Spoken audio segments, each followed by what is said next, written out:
Good morning, good afternoon, good evening to all our viewers, depending on where you are watching from.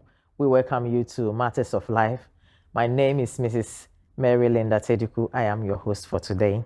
And here we educate ourselves. We learn a lot about things pertaining to our life.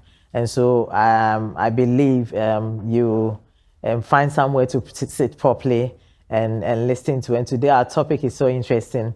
We are going to discuss about diabetes. And today we have our Mrs.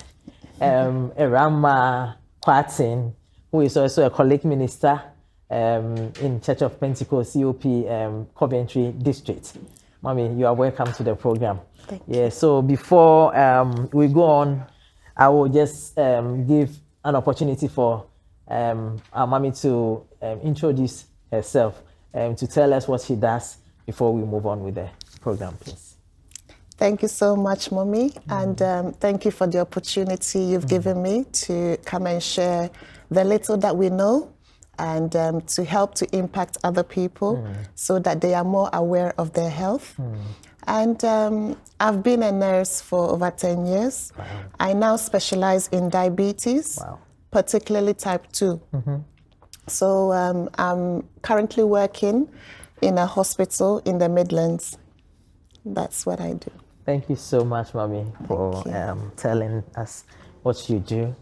And we are so grateful again to have you on the program. I know how busy we are, but we are grateful to have you here tonight. We are grateful. Thank you. Okay, so moving on with our discussion.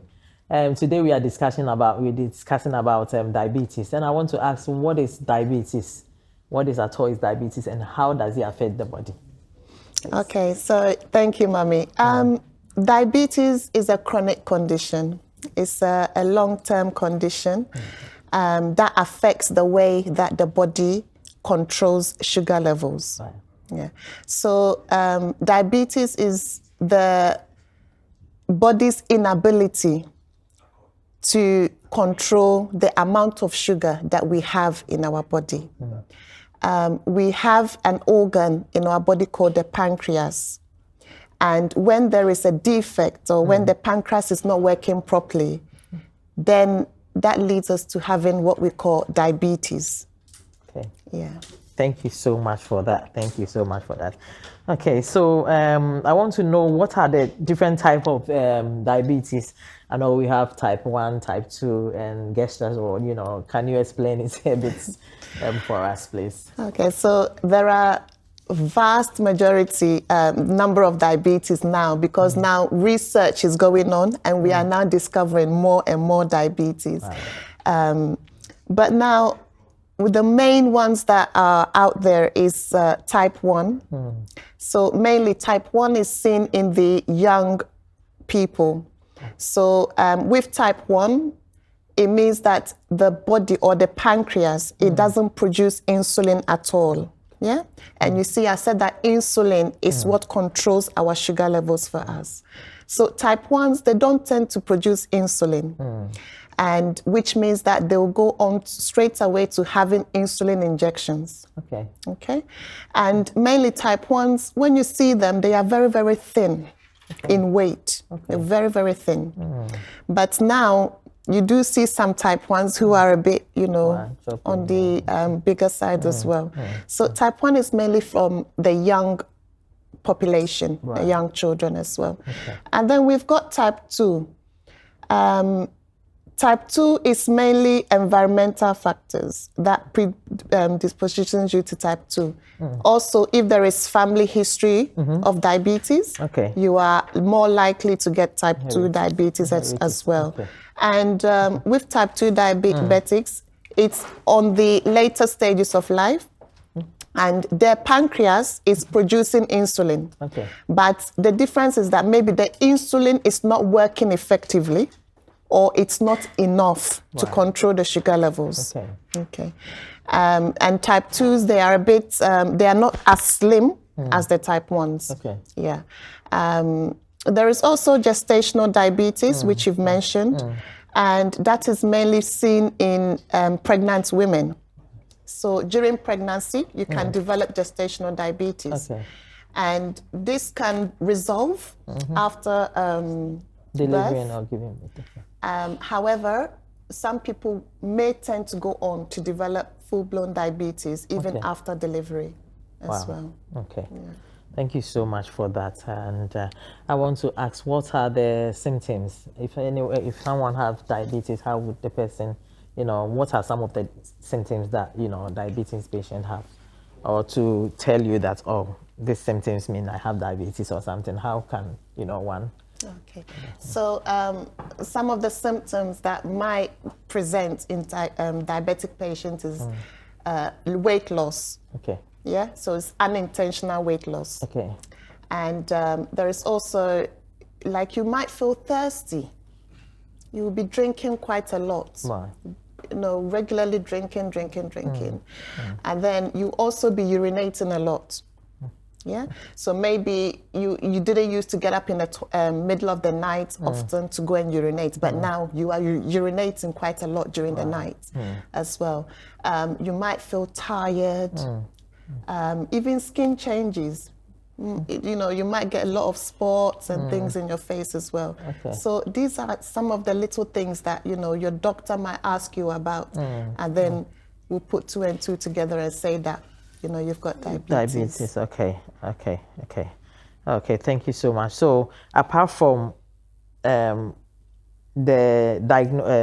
symptoms that you may have, I believe there are tests that can be done to also Yes, thank you. So when you have those symptoms, we do advise you to please speak to your doctor. Right. And the doctor will assess you. And then we'll do a test, which one of them is called HbA1c. Okay. And that test will look at, your control. Like, it will look at whether you have diabetes or you don't have diabetes.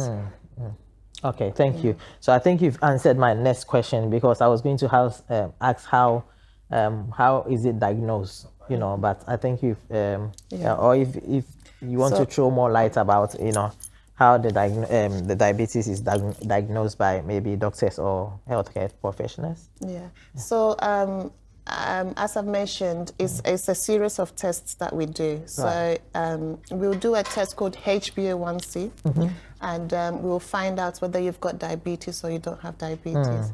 And also, to find out the different types of diabetes you have, we will do subsequent tests as well. Right. So, for example, we'll do something called C-peptide and GAD. Right. Mainly with those ones, if they are positive, it means that you are drawing closer to type 1 diabetic, or you are a type 1 diabetic. Okay. And there are other tests as well that we do just to know the kind of diabetes that you have. Yeah. Thank you so much for that. Thank you so much. I want to ask, can a lifestyle, like a lifestyle change, diet, can it, help with diabetes, or can it prevent diabetes, please? Yes. So what we do advise is healthy lifestyle. And that healthy lifestyle meaning that you need to be at, a very stable weight, not too overweight. And also you're not eating all sorts of foods. We advise healthy diet, a little bit of carbohydrates, a little bit of vegetables, a little bit of your meat, your fish, your protein, all those things as well. Right. Yeah. And we also advise that you need to be active. Wow. You see, because the more you are active, the more your body is able to use the insulin to help to control your sugar levels as well. Yeah. Thank you so much. I want to ask, that's only sugar, because of in my country or language, we call diabetes a sichiriare, which means sugar disease. Yeah. And so we sometimes intend to think that it's excess sugar that causes. Is that true, or okay, can you explain that a bit? Yeah. So what it is that some people might say, oh, I don't take sugar, I don't eat sugar, so I don't know why my sugar levels are high. Yeah. So it's not the physical sugar that we see that we are eating which causes diabetes. The food we are eating. Right. There is a particular food group called carbohydrates. Okay.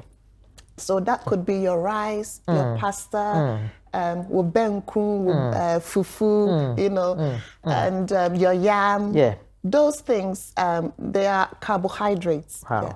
And the end result of carbohydrate is sugar. So when you eat it, it gets broken down into sugar or glucose. And that is what causes the sugar levels to be high. Okay. Yeah. Thank you so much for, I think I will skip my next question because if you answered, I was going to ask what role does obesity, which I think you have explained, unless Yeah. maybe you want to, add more to throw more light into it. What does obesity, role of obesity? So when there is obesity or when you've got extra layer of fat on your body, your own production of insulin struggles to work better because think about it, it has to break through those layers of fat before it can push out the sugar levels for your body to use as energy.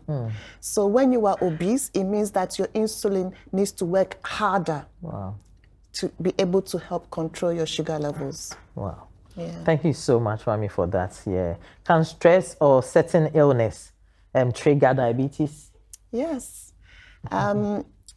We found out that type 1s, before we used to say that type 1s was mainly for the younger population where they don't produce any insulin at all.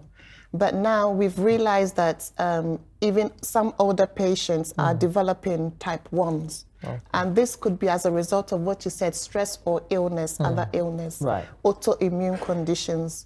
So there could be pancreatitis and pancreas tumors and things like that, which could cause you to actually end up having diabetes. Okay. Also, when you are stressed, there is a hormone called cortisol, and when that is released, it increases the sugar levels, and that predispositions you to getting diabetes as well. Okay. Yeah. Thank you so much for that, Mami. Yeah, we come into management and treatment. And so with that one, I want to ask, what are the standard treatments for diabetes? Okay. So with type 1s, they don't produce insulin at all. At all. So they go straight onto insulin injections. Yeah? So with type 1s, you might find them on 4 injections of insulin. Wow. A day? A day. Wow. Yeah, so one of the injections will be what we call Beza, which would be a long-acting insulin. And then the subsequent insulins will be what you take for your breakfast, your lunch, and then your evening meal. Wow. So when you're going to eat, you will inject, eat, inject, eat, inject. And then, so that would be mainly for type 1s. They don't go on tablets. Okay. It's just mainly insulin. Okay. Yeah. Okay. But type 2s, they have the option of going on tablets, and also, if the diabetes is not controlled, subsequently go on to insulin. But before we put you on tablets, we need to know how your organs are functioning. Wow. Your renal function, your liver function, and other things as well.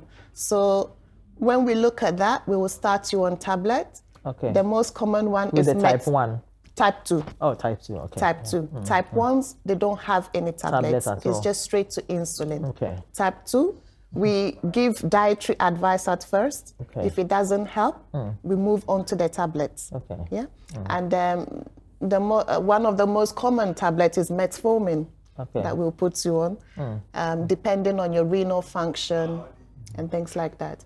If tablets do not help, you'll be moved on to insulin injection as well. That's type 2. Okay. Yeah. So, can diabetes be cured totally? Especially with the type 1s, can it be cured totally, or maybe type 2? At the moment, unfortunately, diabetes cannot be cured. Wow. But you can manage diabetes into remission. There is no cure for diabetes. So if somebody is telling you, oh, there is a cure for diabetes, drink these herbs and you'll be fine. Clinically, we've not seen that there is a cure for diabetes, but it can be managed, it can be controlled, and you can live a normal, healthy life. Yeah. Thank you so much for that. Yeah, we're learning a lot about diabetes. Yeah, how does insulin therapy works? I think you have explained some of them, but I don't know if you want to throw more light. And who needs it? As you have said, it's the type 1. How does it work? Okay, so as I said, the pancreas produces insulin, and the job of insulin is to regulate or to control the sugar levels. So let's look at it this way. You've got a door in front of you, and to get through the door to the other side, you have to unlock the door. That's right. And then walk through. So insulin is like the key that we will use to unlock the doors to the cells of our body, and then the body will push out the sugars that we have eaten to turn it into energy. Wow. So without insulin, the sugar is stayed back in our bloodstream, and then it's causing damage to the organs. So the sugar is back in our bloodstream.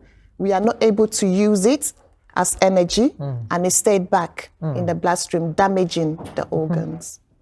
Thank you so much. Yeah, I think we've, you have already talked about medications, already. So let me skip the medication bit. And how can diet, which also you have, diet and exercise, help with diabetes? I mean, is it good to? I know diet is good, but does it help for the diabetes to reduce?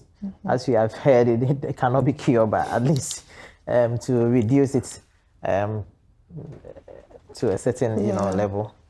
Yeah, so it's very, very important, diet. I mean, with diabetes, if we put you on all the medications and you are not controlling your diet, you're not really managing the diabetes. Okay. So we advise that you eat healthy. And the main group of food, which is the biggest problem, is the carbohydrates, as I've mentioned. We still need the carbohydrates in our body because our body needs that energy from the carbohydrates. But then it's about the portion size. Somebody will get a full plate of rice.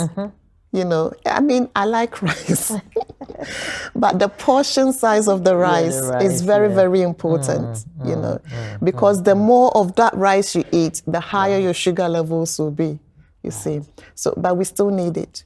Okay. Portion size. What about maybe brown, if someone is eating brown rice or, like a more wheat or, is it also good, or do you have to eat more? You have to, I know in everything, everything is in moderation. Yeah. But is that better than the white rice? Yeah, in effect, brown rice is much more healthier than the white rice. Yeah, okay. But still, we still need to be a bit cautious with that because it still increases the sugar levels for diabetics. Good. Thank you so much, Mami. What is the role of continuous glucose monitoring diabetes management? What is the role? So currently, I mean, we are in this day and age where technology is advancing.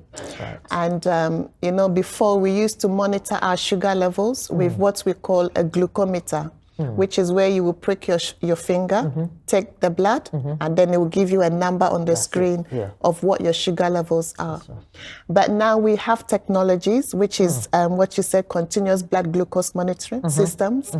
And these systems are placed on the body, and it will just continually monitor the sugar levels without you physically having to prick your fingers. Oh, okay. Yeah.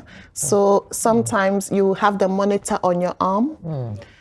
There is a particular one. I don't know if I can mention the name. Oh, okay. But there is a particular brand which is very, very common. Okay. And you just place it on your arm. You can mention it if someone wants to. There is one called Freestyle Libre. Okay. And it's just a small device that you just insert into the arm, and you can monitor your sugars, by scanning either your phone, you just scan it, or there is a monitor that comes with it. You scan it, and then it will show you your sugar levels. Wow. Yeah, and that can be worn for about 14 days, and then you just have to rechange it and put a new one on.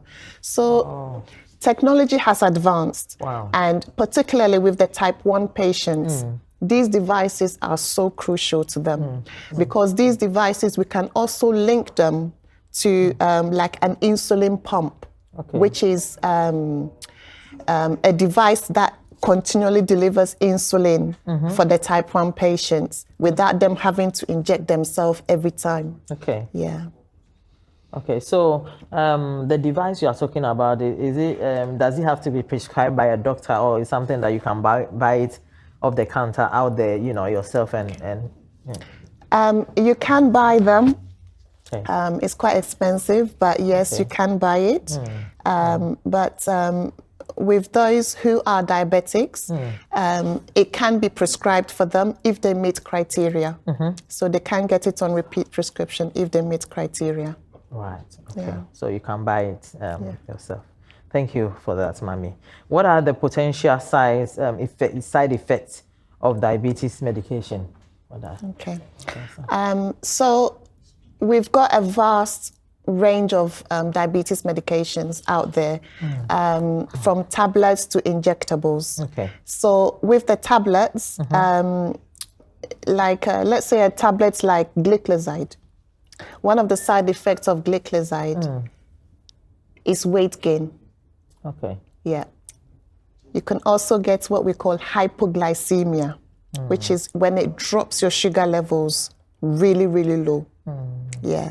So that is one common side effect of that particular type of medication. Okay. There is also one of the medications we use, which is an injection. And it's in the group of medications called GLP-1. And that is a once weekly injection. Okay. So when you take that injection, the way it works is that it's supposed to help you to lose weight. And when you are losing weight, your insulin is working better for you. Okay. But some of the side effects that people say they'll have is that it causes them nausea, it causes them vomiting, diarrhea. So those are some of the side effects as well. Insulin, some of the side effects of some of the insulins is weight gain. Okay. Yeah, but it's not with all of them. Okay, so like any medication, if you are taking that medication and you are, you are seeing those, let me say, those symptoms in your body, do you have to report it to your doctor, or because they've given that to you, you have to continue? No.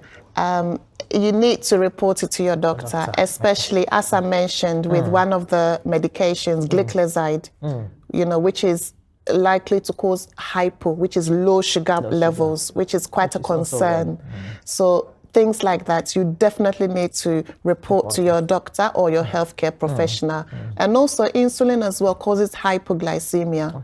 So you need to also discuss with your doctor because maybe, your levels are too, the level of insulin, the amount of insulin you're having is too high. Maybe you're not eating well and the medications are too much. Then you need to report. Also, in terms of nausea and vomiting, you still need to report it to your doctor, to see if, we can help you with anything of how to manage it for you.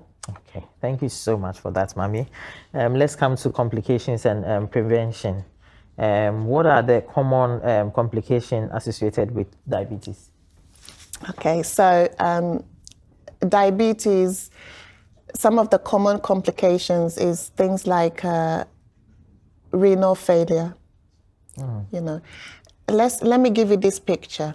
You see, you've got a glass of water and then you've poured sugar in it and accidentally you've dropped the glass on the floor. You've dropped the content on the floor. You haven't cleaned it. You come back and then when you feel it, how does that place feel? It feels quite sticky. Yes. Good. So that is how your blood, your sugar is, or that is how your blood is in your body. So because the blood is thickened and sticky, it's not able to flow properly. It blocks the arteries and things and causes damage to the kidneys. causes damage to the heart, so people can get heart attack, they can get stroke. It causes damage to the eyes, diabetic retinopathy, okay, and erectile dysfunction as well in that males. Okay. Yeah. Thank you so much for that. Very educating. So, we have to help ourselves, in the terms of the things that we eat, Definitely. so that we don't, get to that point where we will have diabetes, especially the type 1. It's quite dangerous, as you are saying. It's so type 1 is just at the onset. So that one, it can't really be prevented. But with type 2, type 2 can be prevented. Okay. Yeah. So in that case, is type 1, born with, they are born with it? Yes. It's not something that you can get develop. Oh, no, okay. no. Right, yeah. So they are born with it. But occasionally, because of an illness, a virus or something, your pancreas could go into overdrive and not work. And then you could end up with type 1. Okay. Thank you for clarifying that. Thank you so much. Yeah. How can diabetes relate complications, e.g. heart attack, kidney management, kidney damage, and let me read the question again. Okay, how can diabetes related to other disease? Yeah. So diabetes can cause other complications. With diabetes, you need to make sure that your blood pressure is in control because it affects the blood pressures as well. You need to make sure that your cholesterol is in control because all of these, if it's not controlled, it leads to heart attack as well. Okay. Yeah, so it's just the body's way of, because the blood is so thickened, sometimes it's not easy to flow through the vessels properly and causes blockage and damage to the vessels. Okay. So if diabetes is controlled, it will have better prospects for you. Okay, so which causes which? Because I've heard if you have a blood pressure and you don't control it, you can get diabetes. And if you have a diabetes without blood pressure too, you can also get, how does it, well, can you explain it? It's all interrelates as well, but especially with type 2 diabetes, if you're not looking after yourself, you're not sleeping well, stress can cause diabetes, which also relates to blood pressure as well. If your blood pressure is high, it can cause complications. So it's interrelates. Related together. Okay. Thank you so much. I think you've enlightened a little bit about my next question, but if you can throw more light, how does diabetes affect your vision? Your eyes or your vision, Okay. So with diabetes, there is a condition called diabetic retinopathy, which is a condition that the sugar levels, when the sugar levels are so high, it damages the vessels in the back of the eyes, and therefore you are prone to get something called diabetes retinopathy. So what we advise for our patients is that they need to ensure they get their eyes checked. All right. Yeah, that's part of the annual checkup as well. We need to make sure that we get our eyes checked because when the sugars are so high, sometimes, as I said, one of the symptoms of diabetes is blurred vision. You see, so when the vessels are damaged, you do tend to get blurred vision, and it causes a lot of problems for patients. So we advise that you'd always ensure that you go and get checked up. Right. Thank you so much for that. What step can be taken to prevent or delay the onset of type 2 diabetes? Good. So type 2 is preventable. Yeah. So when we do blood tests and we see that you are in the pre-diabetic state, It means that you don't have the diabetes, but you are in the pre-diabetic state of getting into type 2. We advise on lifestyle modifications. So if you are a bit overweight, we advise that you lose a bit of weight. Yeah, we advise that you keep yourself active. Yeah, at least 30 minutes of exercise a day. So that will help as well. And then the main thing is what we are eating, our food, the portions of carbohydrates, and also sugary drinks, fruits. I know fruits are healthy for us, but the amount of fruits that we eat would determine, how high our sugar levels will be, So we do advise that you should eat fruits because we still need the nutrients from fruits, for our bodies. But then we don't overdo it. Somebody would think, oh, fruits are so healthy. Yes, they are healthy, but then again, they could also cause damage as well. Okay, thank you so much. Is smoothie, can you, is smoothie good for maybe a diabetes patient or even someone who is not a diabetic? Instead of, blending the fruits and eating it raw, which one is better? So with diabetic patients, we don't advise that you eat a lot of fruits because fruits have natural sugars in it, fructose. And the more you eat it, the higher your sugar levels will be.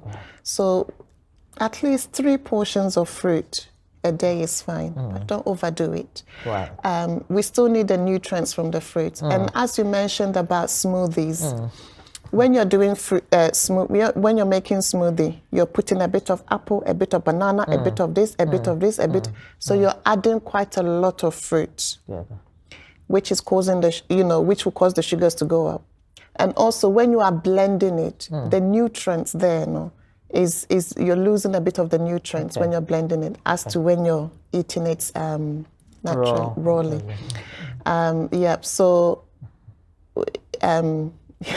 So I think that's what it's better to eat it. It's better to eat it raw than to blend it.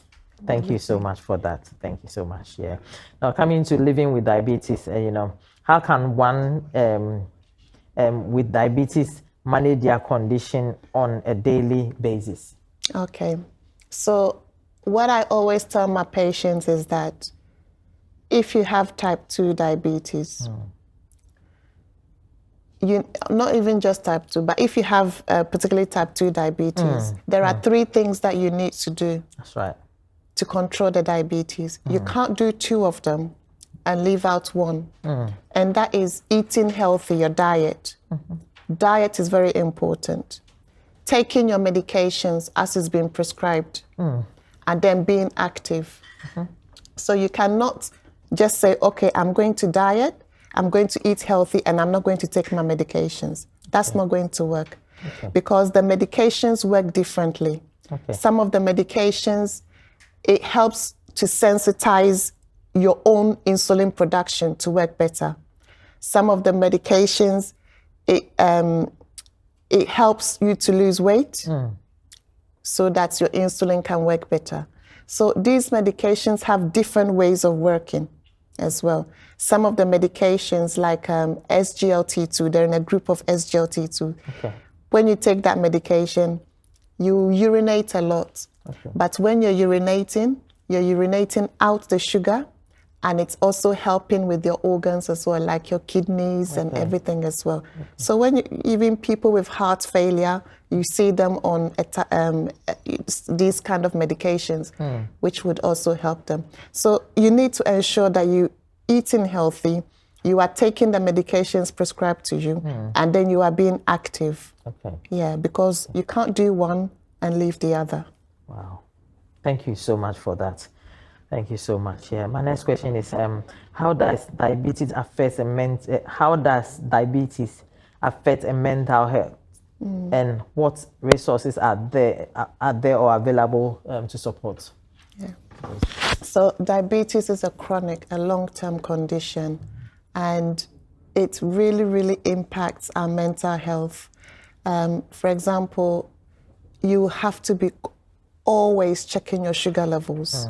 It's like you have to be very, very specific with your management. And all the time you'll be thinking, why do I have this condition? Why can't I, why do I have to inject my insulin? Why do I have to stick to a particular diet?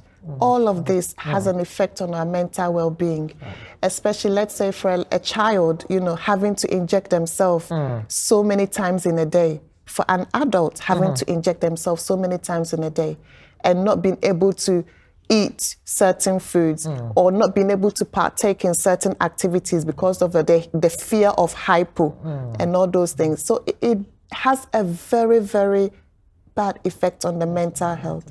And what we do advise is that do speak to your GP, do speak to your healthcare professional if you feel you are struggling mentally with diabetes, and they will point you to the right directions. To help you. Yeah. Thank you. So there are help out there if you have, mental health is going, draining through diabetes. Yeah. Thank we you so much. We do advise that you don't suffer in silence. Alone. Just always make sure you seek the help that you need. Thank you. Thank you. In this country, there's always a help out there. Definitely. If you, thank you for that. Yeah. So, how can people with diabetes navigate challenges during travel or special occasions? Okay. So, let's take travel for an instance. I say you have diabetes and you want to travel. Maybe you're on injections to manage your diabetes. Before you get to, they will screen you in security. Okay. If you have needles on you, they will ask you why and all those things like that. So we do advise that before you travel, make sure you've got a letter from your GP or your healthcare professional to say that I have this condition and I'm going to be carrying needles with me, and I'll need a letter to take on board with me as well. Make sure that before you travel, you have all your medications with you. If you're going for a month, contact your GP and get 1 month supply of your diabetic medications as well. And also those patients, especially who are on insulin, let's say that in the UK, the weather is quite nice, it's not too hot and everything. So insulin can be stored in room temperature, the ones that you are currently using, and the ones you're not using in the fridge. But when you go to a hot country, it's very, very hot. And if the insulin is not stored in the fridge, it will not it will spoil. So those are some of the things that you need to take notice of when you are traveling as a diabetic. Also, make sure that you are checking your sugar levels, as you should be, and make sure that you know where your local hospital, your local healthcare facilities are, so that in case you are feeling unwell, you can actually visit them for that as well. Thank you so much. Let me move on quickly so that we can finish our question. What are the long-term outlook and life expectancy for someone with diabetes? So all of this comes back to control. If you have a very, very good control of your diabetes, you can go on to living a normal life. So normally, it depends on what age you are, but your levels of control, we want it to be below 50. It depends. Every person is different. Depending on your age, your comorbidities and everything. But if you are having a HbA1c over 60, over 70, 100 and all those things, that means you are not controlling your diabetes well, and you are likely to run into complications that we've mentioned, like renal failure, etc., etc. But if you are able to control the diabetes, you are able to get rid of these complications. You're not going to run yourself into these complications. And your life expectancy is like somebody without diabetes. So it's just a matter of making sure that you are taking the medications, being as active as possible, and eating healthy, and following guidelines that is given to you by your healthcare professional. Great, excellent. My next question is, how does diabetes affect children differently than adults? which I've learned that, you know, some of the children are born with, you know, with the type 1 diabetes. Is there anything, you know, can you throw more light? Or if you think we've answered everything, you know, we can move on. But if there's something to add, you know, we can. How does it affect children differently? You know, so children are born with it. Yeah, children are born with it. Their management is different to adults. Okay. Management. Adults, or let's say type 2 management. So with the children, as I said, they'll go straight onto insulin injections. But now there is insulin pumps, which is a device that is attached to them, and it continuously just delivers the insulin for them, and they don't need to have to be injecting all the time. Okay. So that is very, very good for them. But with the children, is where the insulin production, there is none. So they, you know, we need to help them in terms of giving them insulin so that their bodies can function better. With the type 2s or the adults type 2s, they have different ways of managing it, you know, through tablets and also injectables. Okay. Yeah. But with both patient groups, they still need to be very careful of what they are eating. Right. You know, the food that they are eating, and just being as active as possible. Yeah. And with, you know, children, sometimes it's a bit hard for them because they don't want to be injecting. That's it. You know, when they go to school, they don't want their friends to know they have diabetes, especially the teenagers. They don't want their friends to know they have diabetes. They feel shy, you know, things like that. But if you're a child and, you know, you have diabetes, it's very good to create awareness. Let your friends know that I have this condition. Maybe if my sugar level is too low, this is what will happen to me. So you should seek help. Good. Yeah. You should seek help for me. You should do this for me. So, yeah, it's very, very and quite challenging. That is where the mental health sets in. Definitely. It's not a comfortable situation at all. I will pray that God will help, you know, all those who have that go through it. Yeah, thank you so much for that. Let me ask these two questions and maybe we'll bring it to an end. Yeah, what special consideration are there for managing diabetes during pregnancy? Okay, so with gestational diabetes, their control is very, very tight. Okay. Because we know that the mother, what the mother eats, what the mother does affects the baby. And if we do not control the diabetes during the gestation, it's going to have an adverse effect on the baby as well. You might get babies who are born very, very big, babies who can also have diabetes as well. So it's very, very important, and it could cause complications in the delivery term as well. So with the gestational diabetes or pregnant ladies with diabetes, we do tend to give them a very tight control. They are monitored very, very closely as well. So if there is any complications, it is picked up earlier and dealt with earlier as well. Thank you so much. Thank you so much. Let me ask this last question, and maybe we will bring it to an end. How does diabetes affect elderly people? Sorry. How does diabetes impact the elderly, and what are the management strategy for elderly or adults? What are the strategy for? Okay, how does it affect them, and how? I think you said a lot, but yeah. So with the elderly, meaning the elderly, like those who are frail, those who are very old, with them, we don't really want to give them a tight control. Okay. We just want them to enjoy. Right. We look at the quality of life that they will, they have at the moment. So we do try to control the diabetes, but we do give them a leeway to enjoy themselves as well. Okay. Because somebody who doesn't have a long life expectancy left, you want them to enjoy themselves a bit as well. And with the elderly as well, we do try to not tightly control them because they are more at risk of hypoglycemia, which is when the sugar levels drop very low.